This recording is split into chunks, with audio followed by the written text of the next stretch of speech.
Welcome to episode number 126 of the Chris Rose Rotation, a production of John Boy Media and presented to you by our friends over at SeatGeek. And it's been a while since we have checked in with Tyler Glasnow of the Tampa Bay Rays. This is a new look for us. Where are we? Same place, just in a different chair. I didn't charge my computer, so I moved the table over it. So it's just a shifted view of what we had last time. Are you plugged into the wall, or are we going to lose you like 23 minutes into this session? No, I'm plugged in. I'm ready to rock. That's a nice kitchen, by the way. Very stylish. It is, yeah. Very fancy. Okay. You know what you're missing? Where's your captain's hat? Oh, yeah. Where's my... Oh, it's over there. Hold on. Yes. I'll debut it. For people that forgot, remember he talked about wanting to learn how to drive a boat while he's injured. So we sent him a captain's hat. Here we go. I cannot wait for the... It's back. It's on. There we go. How's it looking? Doug a captain? It says Captain Glass on the side. Right? I know, very fancy. I feel pretty special. By the way, I gotta wear it on the boat. I gotta wear it on the boat when I go. You've worn it? Nice to get it. No, I haven't. I haven't worn it on the boat. I have to. I know.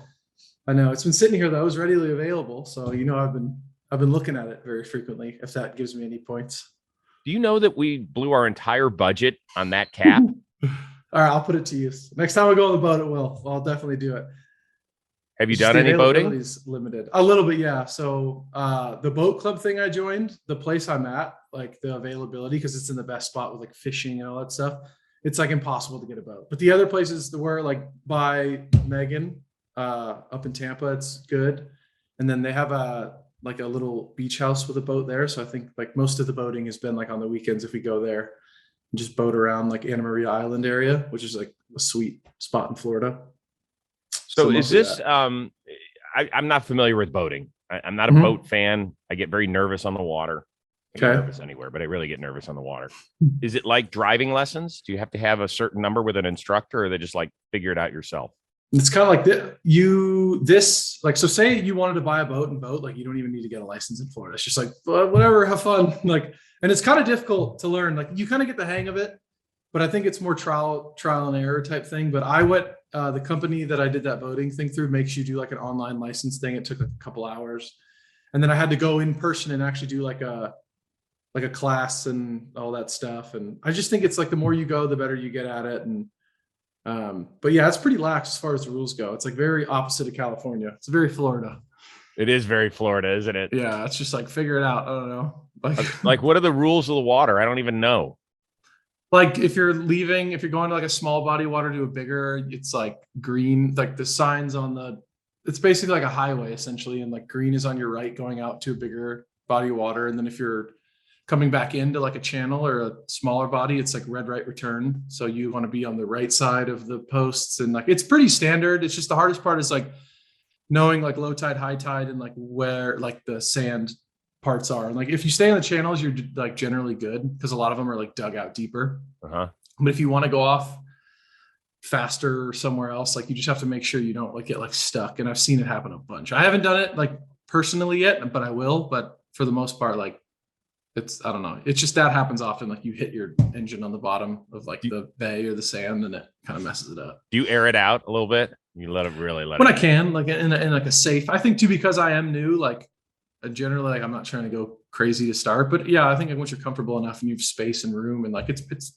pretty safe generally. Like I'll full throttle it though. The boats that they have aren't like super duper fast, but I mean, they get up pretty well, but I'm not really trying to like die or anything. So I keep it like, yeah, I know. I keep it pretty relaxed. Yeah, we've had a lot of discussions with you about just trying anything. So I just want you to, this is fine to try, but let's. Right. It's a lot safer than driving, I'll say. So like that, I mean, it's definitely safer than driving. So especially in Florida, that is the worst driving state around. It's terrible. Is it? I don't know. I think, yeah, maybe. I don't really notice. Maybe I'm the bad driver then if I don't notice. Oh, what are you driving these days? I don't even know. I have a BMW X6, but I want to get a Tesla really bad. So I got to wait till I get a house though, so I can charge it. Like I think the idea of having a Tesla without having like a permanent like home station or whatever, like if I go somewhere else, or it's just like, wow, that doesn't make sense. I got one of the first Teslas. I had it within the first 6 months. And I just got rid of it last fall.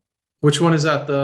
It was the original, the S Tesla model, Roadster or whatever, or whatever it was. It wasn't the cool one that could drive itself or park itself or anything, but still was in like a nice. Even the first ones are nice. Yeah, I liked it. And then because gas prices are absolutely insane, we do have an e-tron, an Audi e-tron. Oh yeah, I was actually looking at those. Those are cool. Yeah, so we let our 16-year-old son drive that one because we haven't gotten him a third car yet.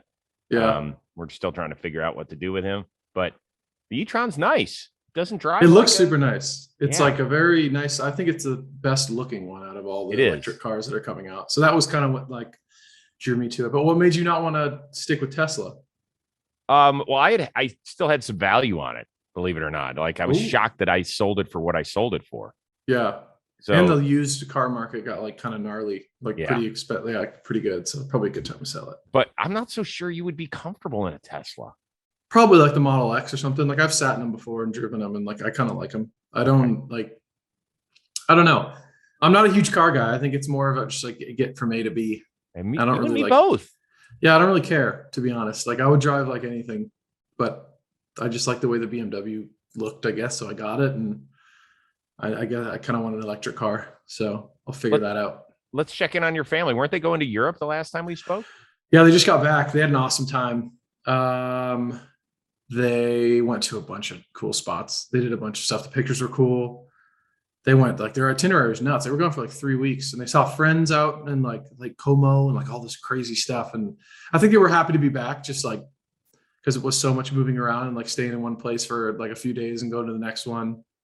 But they had an awesome time. I like checked up on them during the trip, and then now they're just kind of home relaxing, and they're both retired now. So it's like, I don't know, less stressful of a life, so they can kind of just leisure around, I guess.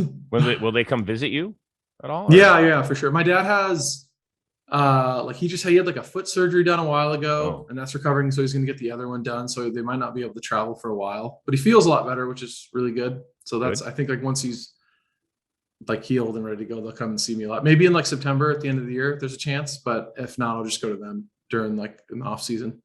Well, he could always get treated by the Tampa Bay Rays medical staff because they don't have enough of that shit going on. Yeah, I know. I was going to say, I don't think there's any room. I mean, holy smoke. We're taping this at a time where you're in the middle of the series against the Yankees. And last night, Margot ran into the wall and had to be carted off. And Kiermaier hurt his hip or something. And yeah, I mean, who's got the Rays voodoo doll this year? I don't know. I really don't know what it is. I also think too, like baseball just randomly like that kind of just happens. Like sometimes you get hurt a lot and sometimes you don't. And I'm sure too, like not blaming it on anything. Like if you play baseball, you're going to get hurt at some point, but like, I don't know, maybe like the turf adds to it, but I mean, it's hard to say because like there's other places with turf, and I just think it's like that. Just something happened. Like you said, maybe it's some sort of voodoo, but it just seems like everyone's going down. And I think like too, the way like we do throw a lot, I guess, as far, but it's not even like a lot of bullpen arms right now. I mean, there are bullpen arms that are hurt, but it seems to be like a mix of position players too. So I think it's kind of unlucky at this point. How's the, I know you're not always around the team, but you are during the home series and stuff. This has been a really tough area for the Rays. And you haven't gone through this sort of shit in a little while as a team. Haven't played well. You look up, and I know baseball players don't check the standings the way the fans do, but you can't help but notice you're 14 at this point behind the Yankees. And you're like, Jesus, how's the morale?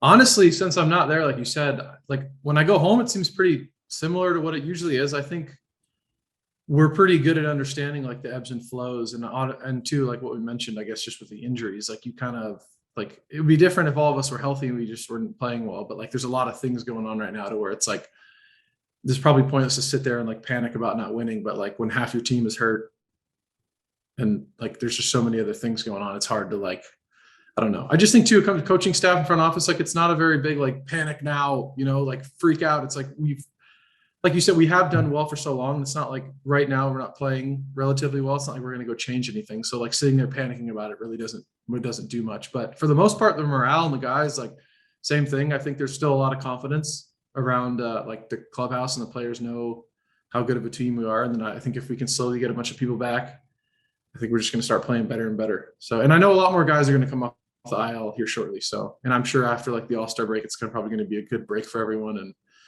hopefully pick back up and just start playing well again. Where are you these days? In terms of Yes. good. I feel really good. Starting to do mound stuff.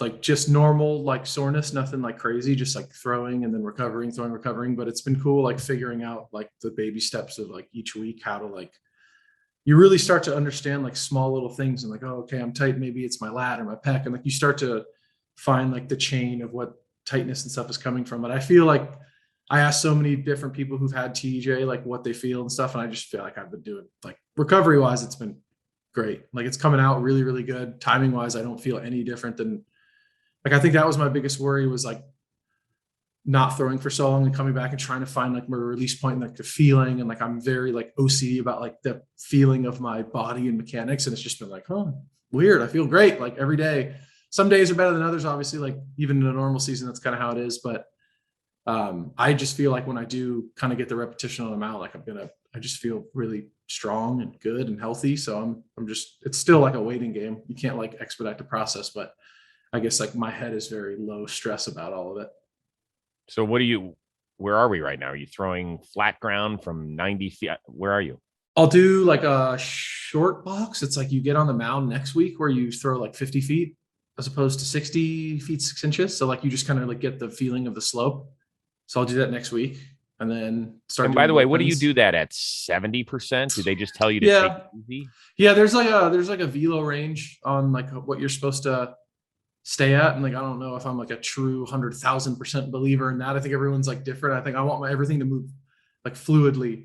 And I guess if you're off by like 1 or 2 miles per hour on the radar gun, like even on flat ground, they just want you to stay below a certain number, which is probably a good idea. Just kind of get a feel for where you're at. So I've just been kind of staying in those thresholds of like what they give me. And I think it's like the max I can hit right now is like 87. And that's like not that hard. So I'm just kind of like on flat ground. Like comparatively, it's not like, you know what I mean? So I'm at like 120 feet, 90 feet, just kind of getting smooth, like starting to add more and more each week. But it feels really good. So how many times a week do you throw baseball? 3? 5. Oh, you do throw. Oh, that's nice. I'm basically in like normal, like it's like my normal throwing program. Like I don't go past 120 in regular seasons anyway. Like I'm not a big long toss guy. Oh. So every day feels like I'm in normal season. Like it's not, other than like the amount of throws at each thing and like having, instead of being like, oh, I want to throw a couple more today, I just kind of have to follow the template, which is fine. But for the most part, it's like pretty normal. Feeling good. I like that. Digging it. Yeah. How you feeling? I feel old as shit. I got to be honest with you. Today was the first time I worked out in 10 days. I've got a little bit of a heart thing. Okay. Yeah. You probably fix it, but just keep working out. I'm not a doctor, but it's probably a good start for sure. No, I know, but it's a heart arrhythmia thing. Yeah. Okay. So there's days where I have it and I can't exercise when I'm having an arrhythmia. Like it's just like a skip of. Yeah, it's like an extra beat that gets thrown in there. I'm no cardiologist, but I've spent enough time with one recently. So yeah, I might get. Isn't that like normal though? Isn't that like a pretty standard? I know athletes who have like arrhythmias. I don't know like what the. You know what it does more than anything? Athletes. It freaks you out. So I'll get in it, and I'm only in it for a couple hours, and then it just kind of goes away on its own. Like I don't take anything. I just try and hydrate myself as much as possible. I'll lie down. But when it happens at night, like sometimes I'll get it at 11 o'clock at night. I'm up till 3 or 4 in the morning and just like overthinking it, like kind of having that. Yeah, I get it. And then I'm just fucked for the next day and I'm exhausted and all that sort of stuff. So, when you work out, does it get better or worse, or is it not like there's no? No, I just worked out for like with my trainer for an hour over Zoom. Is how we do it these days. Nice. And I felt good. Like I wasn't, but she kind of got me back into it slowly. She's like, we're not gonna go full throttle here. Yeah. Does it help when you work out with music? Does it help you like get into a rhythm, or are you more of a no music guy? I am a no music guy. So obviously when I'm doing a Zoom with her, it's just, I have to be able to hear her and all that sort of stuff. But when I'm on my own or when I'm so here's one thing my wife and I do. This is how we keep things fresh after 25 years of marriage. Nice. One day a week, we work out together. Oh, cool. Yeah. But she puts the music on. So she's the DJ.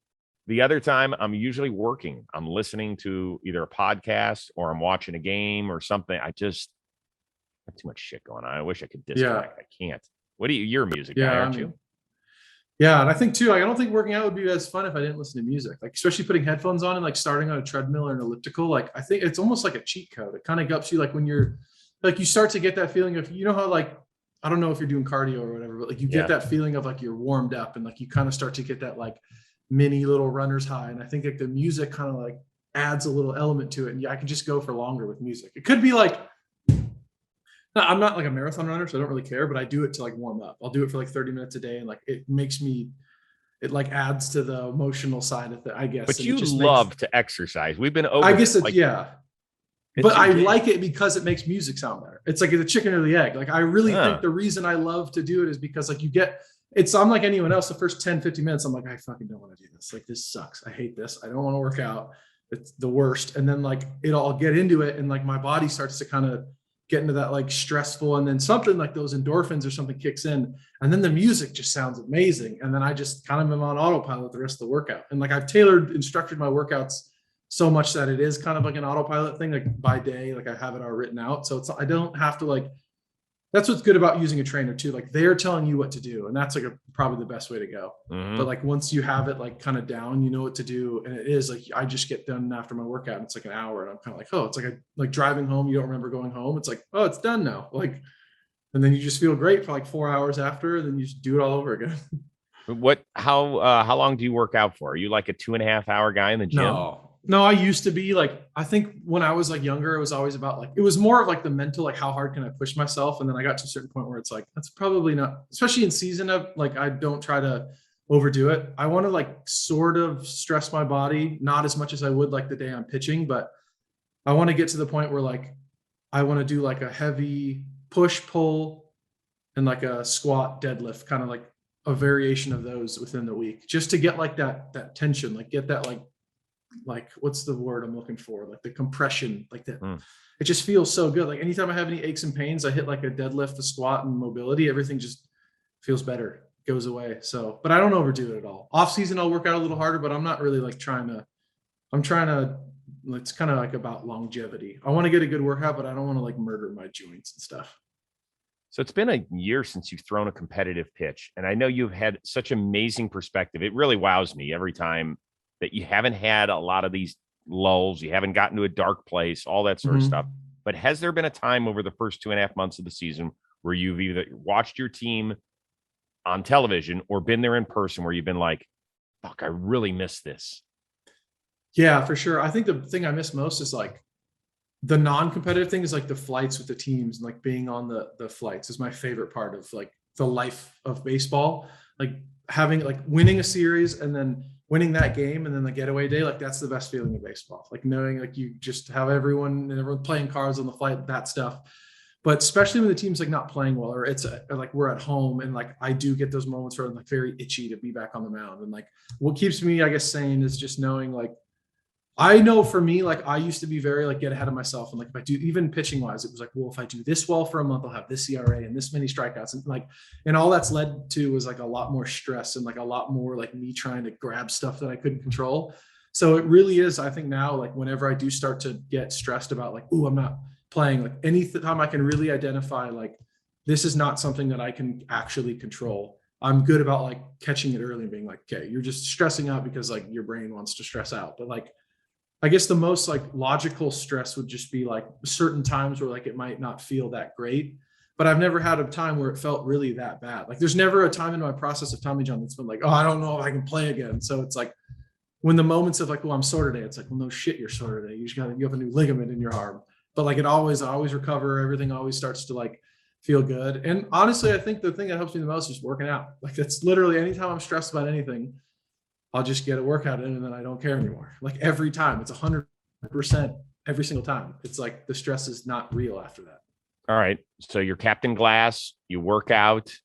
What else are we doing to occupy our time, our brain? I listen to a lot of podcasts.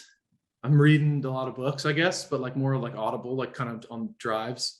Been hanging out with Megan a lot. She's out here, so that's been awesome too, having her around. Like, because most times, like it's the first season I've ever like been in the same vicinity as like my girlfriend. You know what I mean? So it's like after we've been like hanging out basically every day. Or like I'll go to her house, she'll go to my house. So it's like if I can wake up and like kind of structure my day to know what I'm going to do, it's always a lot better. But there's so much like I don't know, just downtime, and like you don't really have anything and you can't like, you can map your day out as far as like books and like podcasts, stuff like that, but it's not like I can go get a job or like, it's not like it's such the antithesis of what you're used to.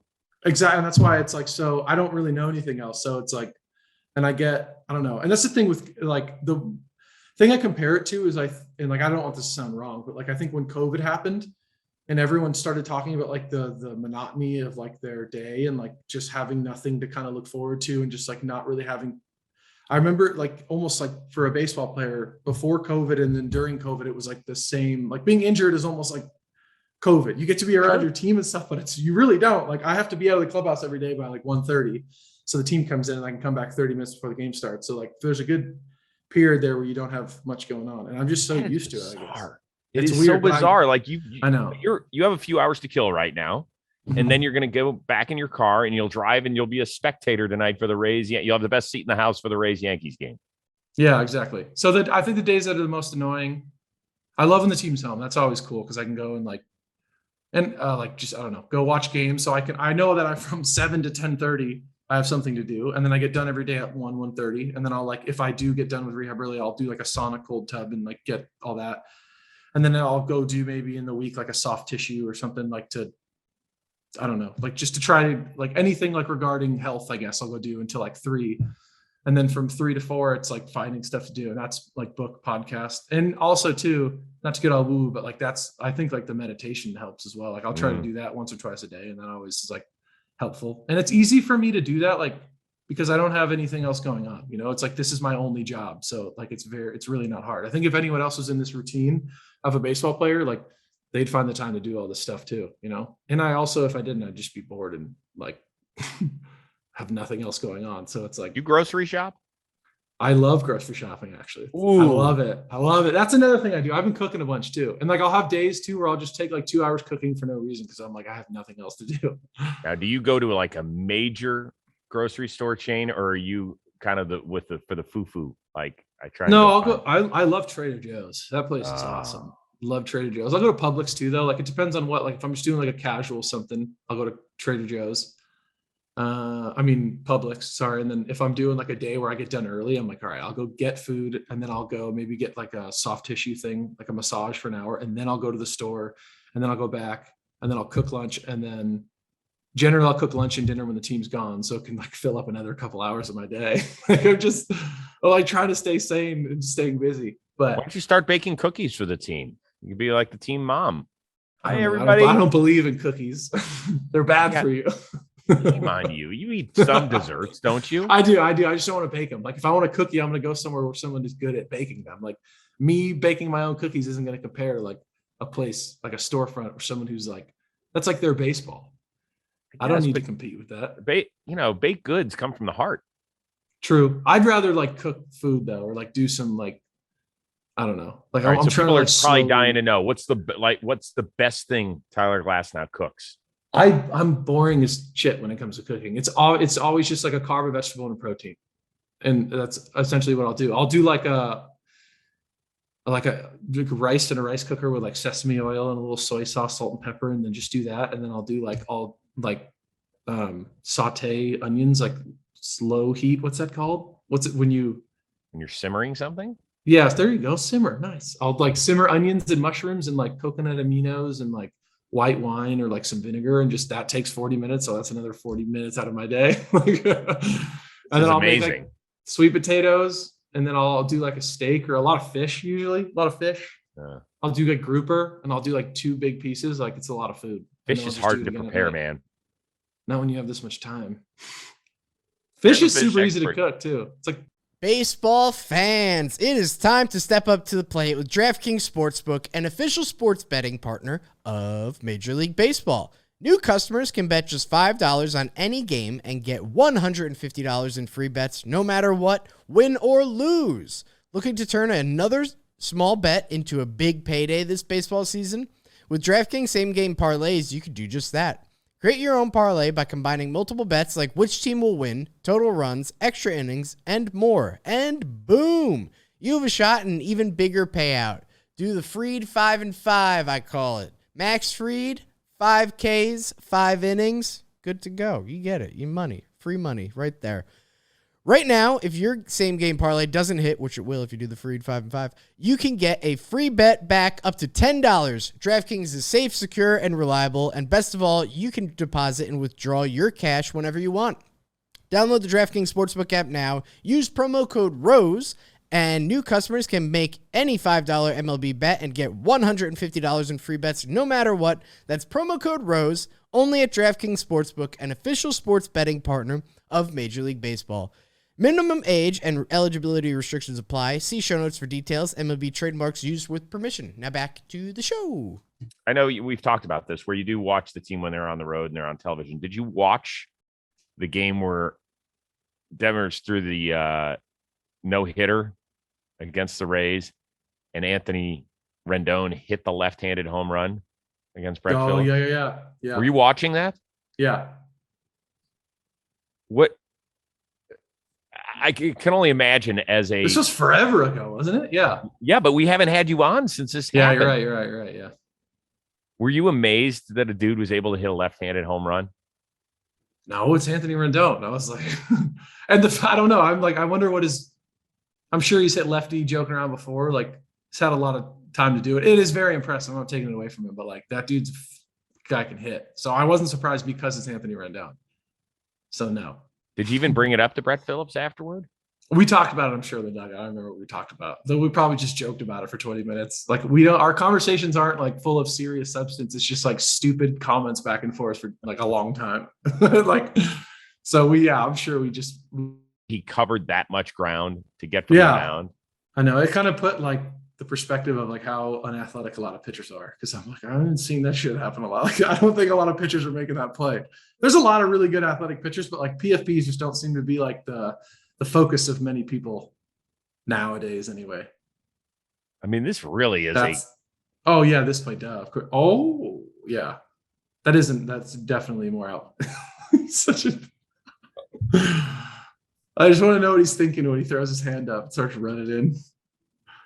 Yeah, that's pretty impressive. He's a freak athlete too. I think everyone already knows that, but that's what I think. There's underappreciation for how athletic, especially outfielders, are in baseball. Like, unbelievable athletes. And it's like, you don't really get to showcase it that often. Rarely when you get to pitch. Sometimes I guess you can. There's nothing I like more than watching guys run. I know. It's the thing I miss most in the 3 true outcome arena that we're in these days. You know, home run, strikeout, walk.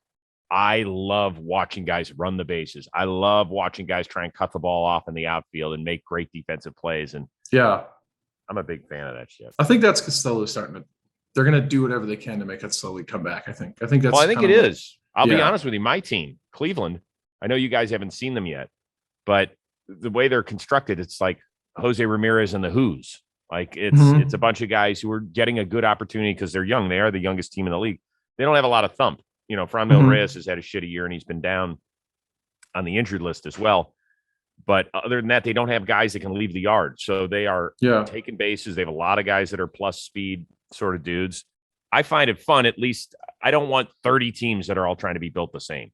Exactly. And that's an issue too. I think not the issue. I think if like just the analytics shows that, like, how can you take advantage of like the metrics of baseball at this point? And this is how we're going to have most runs scored per games. And if you put the algorithm or if you put it into a computer and spit it out, like, if I'm a GM, I'm doing the same thing until the rules are changed to where, like, and I think that's kind of MLB is realizing how competitive it is and how much data is used to, like, you can really not manipulate, but you can like get the most out of your guys and like do what you kind of like the strategy of like, don't like with the whole shift thing, you'd assume more hitters would try, and it's hard. I get it. I'm not a hitter, but try to go the other way.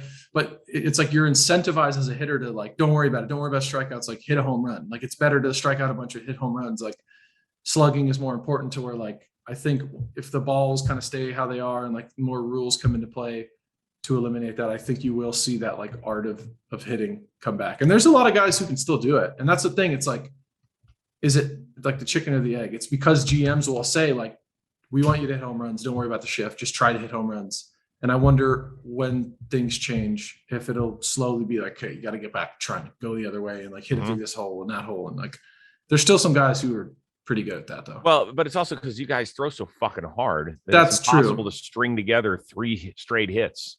Yeah, but no one practices it anymore either. And I think that's what I'm saying. Like, I think if guys were incentivized to do that more, maybe it'd be easier, maybe not. But like, I don't know, like a Whit Merrifield, he's been doing it his whole life. But that guy can.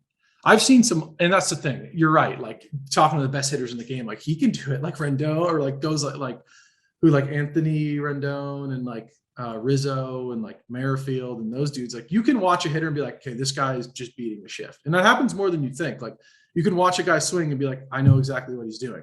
And then I think that's where sometimes the disconnect comes in from like analytic type guys and like guys who've played for a bit. Like they'll be like, I'm looking at this hitter right now, change his approach to try and hit it the other way, but we keep shifting him over to the side. And then when it happens, I don't know. I don't have the data to show what's better and what's not, but I've talked to a lot of like veterans, especially like picking people's brains about like, I don't know. It's just obvious. I think it's certain dudes are like just trying to back leg, like touch something the other way. And some guys can do it. Some guys can't. Well, you know what's interesting? I talk to so many hitters and they all say the same thing. I always say, is there a huge difference between 100 and like 95? And they say it's not as much as you think it would be. And so when your guy throws triple digits, do you know that you would think that throwing 100 would just be good enough, but you need something else other than just to be able to throw 100 miles an hour in order to beat these guys, right? Yeah, for sure. Like, and I think not all hundreds are created equal. Like you have, I guess that's what I'm getting at. Yeah. Like there's some guys that like throw 92 and throw nothing but a fastball and can get, because it's just like such a unique characteristic of a heater. Like they have 25 inches of carry that like Magnus force, like the ball looks like it's going to hit the dirt and it's a strike. What does that mean? 25 inches of carry. So it's like, I don't know how to describe like the metrics. Some teams use something different, but like a fastball, like if you get a guy who like a Poche on our team has really good carry, or like who else? Like Garrett was throwing like 24-inch, 23-inch fastballs yesterday. And I think sometimes we'll see him at like 16 to 19, and like certain days he's better. And it's just like the way you come off the ball and the way you ride the mound, whatever angle your arm's at. If you throw a baseball like directly behind it, you spin it really hard. That like the way it like manipulates gravity. I don't even know the term for it, but like that force that like the laces are like opposing air. I don't even know how to describe it, but like it literally looks like it's going to hit the ground, but it just like, it doesn't lose its flight as fast. So it's not like the ball's rising, but it's just, it's not descending as fast as you exactly. think. So like a normal average fastball is I think 15 inches of carry on like, so 15 inches. And then if someone who's really good, like a 24 inches, it's like your eyes are so used to seeing that normal 15-inch fastball. Cause like, what is it too? What do they say about, you don't really see the ball, like you only see it for the last 45 or whatever. What is it? I don't know. Do you know what I'm talking about? Yeah. Like, I mean, there's only so much of it you could see. Right. So you're basically guessing. Your brain is like guessing where the ball's going to end up. So if you see a 15-inch fastball all the time, or 15 to 18 all the time, you're conditioned to like, okay, I see that ball coming out this way, and I know that it's kind of going to be here. And like sometimes you'll miss below it or above it. But when a guy is thrown out of nowhere and he's 24 inches, you're swinging below it every time. Like a Verlander, if you look at most of his fastball swinging misses, it's dudes missing under the baseball by like 4 inches. So like you literally just don't know how to make the adjustment. And then someone who has like a slight like cut on their fastball, you're basically like guys who are uncharacteristic of the average fastball. So guys like that with like weird little unicorn heaters can just throw heaters and nobody knows how to hit it. And then if you have another pitch, it's like makes it even better. Fascinating. Right. A lot of shit going on in the sport. Yeah. Hey, we're coming up on the 6-year anniversary of your major league debut. Wow. I didn't know that. You did not? No, it doesn't feel like I've been here that long. Maybe because I've been hurt the last like little bit. Do you know what date you made your debut? It was July something, right? Or June? July 14th something? July. I care more about this than you do. July 7th, 2016. I remember like where and how it went and how nervous I was. Okay, well, let's take a little stroll down memory lane. Do you remember the first batter you faced? Well, I don't know. Was it DeJong, Paul? No, right team. I know it was I don't remember. He was a very bit player, this guy. So I will give you a pass on this. Okay. Greg Garcia. Yeah, no, I don't remember that. All right, here we go. Here's your first major league pitch. Look at those awful mechanics. I can look at myself and be like, you're nervous. 93. Ha! Bad. Look at my parents. dad. He's so nervous. They are so nervous. I I love them. They're great. Look at you, little whippersnapper. You can like literally see how like soft I'm throwing. That's crazy. I've seen this video too. And there's just so much like let up on it. I'm just like, throw a strike, please. Like, okay. Well, let's freeze the video on that, Rob. Okay. What is that hard for you to watch? No. I mean, from the standpoint of, do you feel like you are a different human being? Yeah, completely, for sure. And why is that? Because I think that would be harder to watch if I hadn't had any success at all in the big leagues. Like if I were to be like not in the game anymore and I'd watch that, I'd kind of be like, I didn't seize the moment, blah, blah, blah. But I think like looking at that, it's like, wow, I have come such a far way since that. Like just that nervousness, like the almost like that yip feeling for like a couple years from like 2016 to 18. Like I had that weird little, I think, yeah, it's just different. Just looking at it, it's like, wow, that was a while ago. How nervous were you when you were on the mound? Do you remember the feeling? So nervous. I think it's more about the nerves come beforehand. So I got on the mound, I was still very nervous, especially then. From like those 2 years, something happened. Then like I had like the mini yips. It was a very weird, something I can't describe, like no confidence. And it didn't even matter how like well I did. It was just like this weird disconnect I had with like being on a pitching mound. I was just like the most foreign place I've ever been. All of a sudden, I think it was like the first time I started to fail. So all the lessons I had to learn, like rushed in, and I just like was so unequipped to dealing with it. But yeah, weird. That's interesting. I didn't know that you had the yips because we just had Tyler Matzik of the Braves on. He had like the yips. Yeah. The yip. Now this is a guy who's a former high first round pick. Yeah. Got bounced from Colorado. He worked with a Navy SEAL to strengthen him mentally and physically. Yeah. Went to an independent league before signing on with Atlanta and being a star in their bullpen during their World Series run. But he freely talked to us about the yips because it's a tough word for guys in the golf world and guys on a baseball mound to talk about because you're the only two people that know how to deal with that. I don't know, other guys. Your shot could be off in the NBA. Maybe a kicker in the NFL has the yips too, but that's about it. I think it's when you have so much like time to like navigate your conscious brain, like baseball's so slow and there's so much time in between pitches that like, I think baseball is best when you operate in your subconscious, like that muscle memory. You've done it enough. You don't need to consciously think about all the things you're doing. As a hitter, it's the same thing. Like you see the ball, hit the ball, and there's adjustments that need to be made here and there. But like the more you can operate in your subconscious, the better off you're going to be. And I think if you are an over analytical, like OCD type, like perfectionist person, or you just care way too much about your results, like you're going out there like, I hope I pitch well. Like if it's a fear-based type thing, that's, I think, when you start to run into issues. And I think once you stop, like what helped me, I think, was maybe just realizing like, it's not that big of a fucking deal. Like I'm out here having like mini panic attacks and I'm like playing a game, like having the perspective of like, is this really that big of a deal? Like it's like, at this point, it's affecting my personal life. And it's like, I need to figure out like my priorities here. So I think, and accompanying with like having success and being like, okay, I did it. Like I kind of have a little moment where I can breathe. Like my whole life, I've been working up to this moment. I got to the big leagues.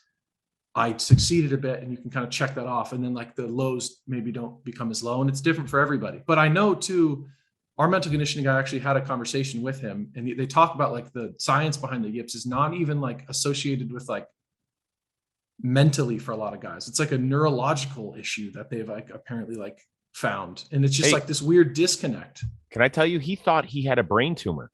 Yeah, like weird shit goes on. It's crazy. I mean, that's a major leap from I'm not able to throw strikes to I think I'm sick. Right. That's right.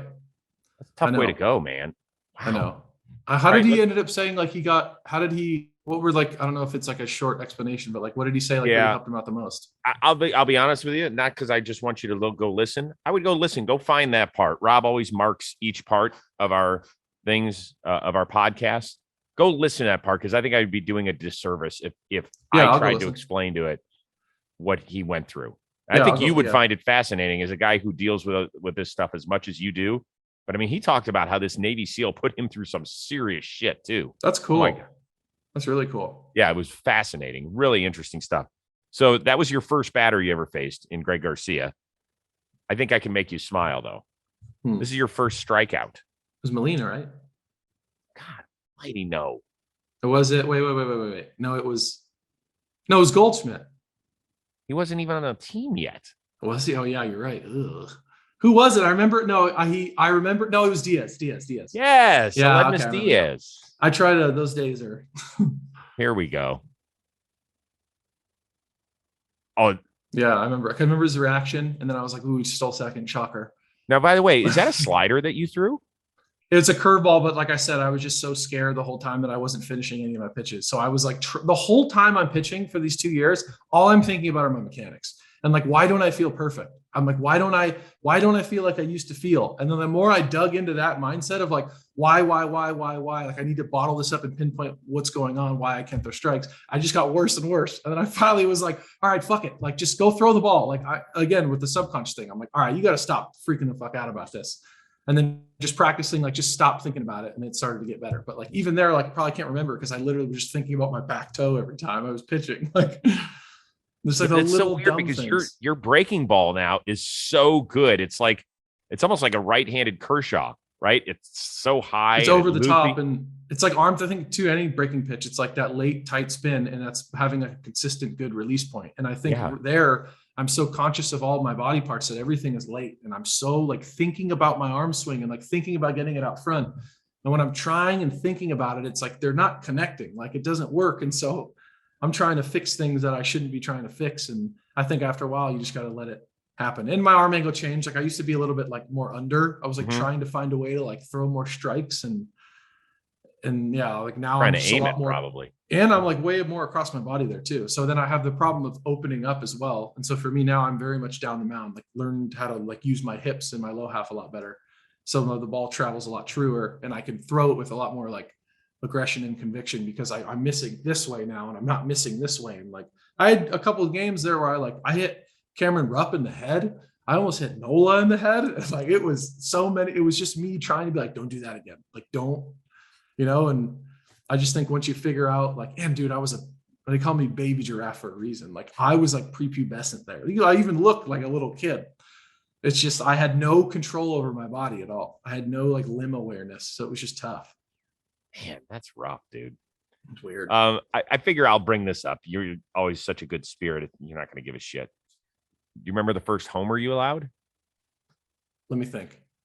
I was just giving up so many, especially. No, stop. He's still in the league. He just doesn't play there anymore. The only homers I really remember are like the crazy ones. Like Stanton hit one off of me that was over the batter's eye. And I was like, I'm gonna remember that. Like those ones are the ones I remember.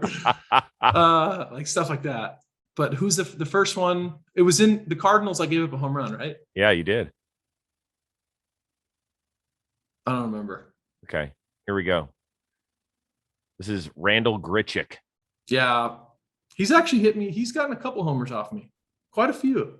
Yeah, he always does well against me. He got this one pretty good, actually. Oh, God. 79 mile per hour curveball. Bad. What's it when it's going good? What is it now? I have a good one's like 84, 80, and then like a slider would be like 89. I wasn't throwing a slider then though. Yeah. And that curveball is just like loopy and late. It's too up. I want it to look straight. Right, so there you go. That's fine. Yeah. That's your first start. Nice. Do you remember what your parents said to you afterward? I remember being fucking pissed. I just threw bad. I was like very disappointed because I had like a no hitter going through 4. And then I think there was a guy that cashed in. I gave up 1 run, and then the reliever came in and then cashed the rest of them. Not being like, how dare he? It was more of like I was mad I let the guys on base. Right.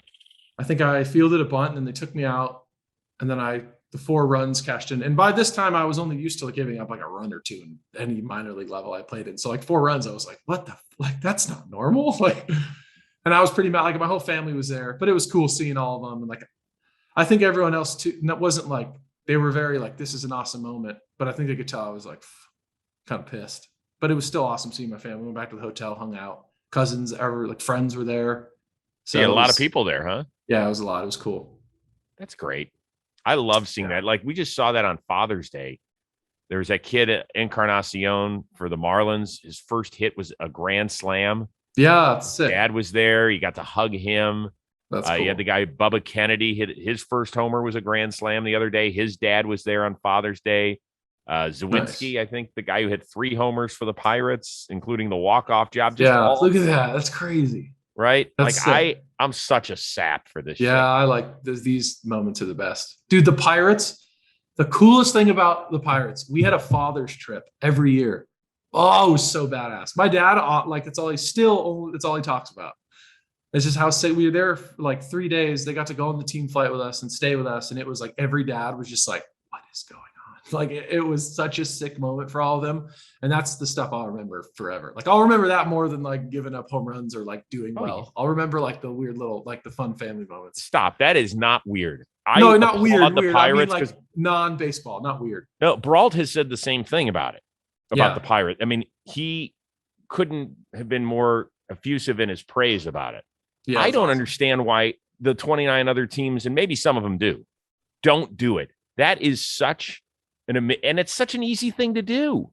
Right. I think maybe it's for some guys it's like added pressure for some people. And I think a lot of times there's a disconnect and like a lot of the Latin guys aren't going to be able to do it. So it's like, you got to find a balance between like, it's like half the team isn't going to be able to catch how their dads fly down.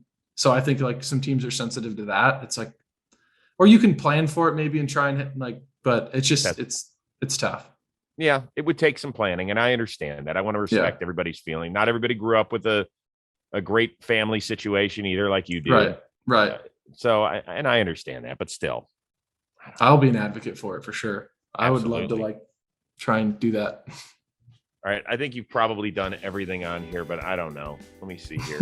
Visitor section, feel good. Did I hit you on the opening wage? Your first job? Yeah, I think you did. I didn't have one. Baseball. All you guys did was play baseball and get signing bonuses. I know, I guess. A lot of 4th rounder? 5th. You get any dough? 600. Yeah, they were good worried 5th round for sure. They were worried you were going to go to what? Portland, University of Portland or something. University of Portland. I think they won my junior year there. I think they won like 1 game. I don't know though. I have to go back and double check. They probably would have won 3 or 4 if you had started. Maybe. Yeah. Meet and greet. You want to do that one? How you met your girlfriend? What? Have I met her? No. Do you want? Like, topic's called meet and greet. Do you want to tell us how you met your girlfriend? I'm letting you choose the wheel topic today. Yeah, didn't I? Did I tell you that? I don't think I told you this. I don't think so. Have I? I saw her in the stands at a game. This is bad. It's not bad. Great. This is great. And I've actually never done this before, ever. And like, I think that was when I first met her, she's like, how many girls like have you done that to? And I was like, actually, none. I've literally never done this before. And I saw her in the stands and I was like, wow, she's really cute. And then I had our team photographer, like with his big ass cameras, was like, zoom in, I want to see. And so he zoomed in and I was like, wow, she's really cute. And I was like, oh, that'd be cool. Maybe we'll like hang out. And then I wrote my number on a baseball and gave it to our ball boy, and he ran it over to her.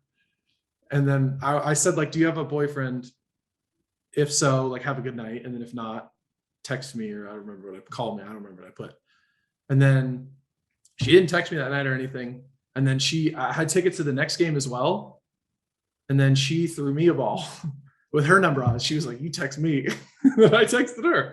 And then we went out to dinner, and I was just like, oh, this would be cool. And then she was awesome. It was like really, really cool. We're like the same person. She's like very, very similar to me, like understand each other well. And I was like, wow, this is cool. And then we just kept hanging out casually. And then now we're dating. That is amazing. Yeah. It was a cool story. Did you save each other's baseball with the number? Yeah. She's very sentimental. She like saves all the stuff. I'm the least sentimental person I've ever met. Like even the first pitches and the first maybe I need to start consciously trying to do more of that, but I don't have the ball. That I think maybe it's in somewhere, but she has like the ball, and like she's very sentimental with a lot of stuff in her life. Like she's documented a lot of stuff. Let's make sure your baseball with your cell phone number isn't floating around everywhere, please. Yeah, that's probably she has that. Great story. I know she has that ball. I know where it is. I don't have the ball she threw me though. Maybe I do. I gotta look. You're amazing. That is great though. You asked the team photographer to borrow the camera so you could zoom in on her. Yeah, the big old, the ginormous like Olympic ones, and I was like, I mean, this is a good idea. Yeah, you're gonna find it. You're gonna find out if there's any sort of flaws on that face with that thing. There you go. Does she know that part that you zoomed in? Yeah, I told her. Yeah. She wasn't offended, right? No, I don't think I can offend her. Like, she is like, I'm sure I can. I can offend anyone, but she's like the most not like just chill, like non-drama person I've ever met. I think it's because she works out often as well too. I think that's why she's like she's the least stressed out person that I know. Like, she's very good at like, she's like takes her career and everything very seriously. She's kind of like a perfectionist. Like, she's got a little of that, like, I want things to be perfect, but she's not like a get overwhelmed by anything. She's a physician's assistant, right? Yeah. So she went through like having to go through like the stress of school and stuff, and like, she's got a good perspective too. She doesn't like take herself too seriously. And I think the biggest thing is she has like a huge family, and they're all in Tampa, and they all like are very like, they're just like cool. And I think that because they have a big family, like they're always like keeping one another humble, and like they're all just like the most down to earth people. And so it's like they're just like, all of them are very like good for one another, like that big family vibe. I think that's like the best way to describe it. Dude, that's a great story. I gotta tell you, man, that's really good. I like that. I met Michelle at a bar, but it was set up. Nice. Her sister and I worked at the same TV station in beautiful Reno, Nevada. Oh, and so her sister asked me if I was single one day. I'd been out there for like a month. I was 24, maybe. I was like, really? She's like, it's not for me, you idiot. It's my sister. So we all went out. That look. She asked you were single, and you're like, I don't know. I love Denise, but she's not my type, and I'm not. So, we all went out in a big group, and I remember walking in after doing a show on our big high school football show on a Friday night. I'm walking in with my good buddy Kevin Mahan, who I'm still friends with to this day, and I turned to him and I was like, God, I hope that's her. We sat down, we talked. Here we are, 27 years later. That's awesome. Were you on your game that night? Or like, I guess it's not about game, but it's like, you know how some people you talk to and it's like, this doesn't really work. I have to think too much about what I'm gonna say. Like, was it like immediately like, oh, this is a good back and forth? It was excellent. That's good. In fact, cool. I was pissed because she went out on a date with a guy 2 nights later. Well, first of all, she called me hammered the next night from a casino. Nice. I was working. I was doing the weekend sports in Reno. I pick up the phone in the sports department because we didn't have cell phones back then. I'm like, hello? She's like, yeah, it's Michelle from last night. I'm like, hey, how you doing? She's like, you want to come out to the casino? I'm like, well, I've got a newscast. Well, I got to do one at 11 o'clock. I'll be done by 11:30. She's like, yeah, why don't you roll over? So I went over there. We just hung out. We talked all night. And Denise comes home at like 1:30. She walks in the door. She goes, what the fuck are you doing here? It's like, it's good to see you again, too. Denise. Yeah, hi, what's up? Like, you're the one who kind of set us up. Are you mad? Yeah. So yeah, you're welcome. That's great. That's awesome.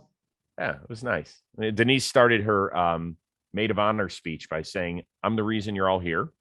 Nice.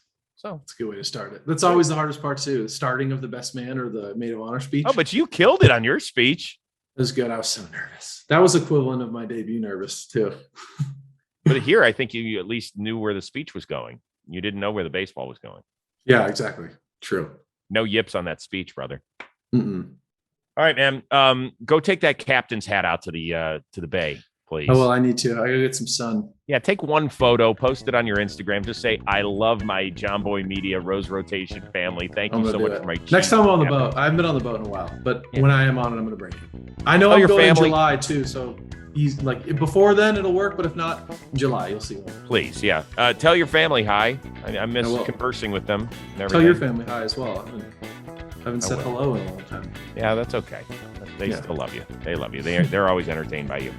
Special shout out to our producer extraordinaire, the one and only Robbie Scirocco, our summer intern, Alden Stone, who's throwing 89 in the pen these days. That is Tyler Glasnow. I am Chris Rose. We will see you next time on the Chris Rose Rotation, a production of John Boy Media.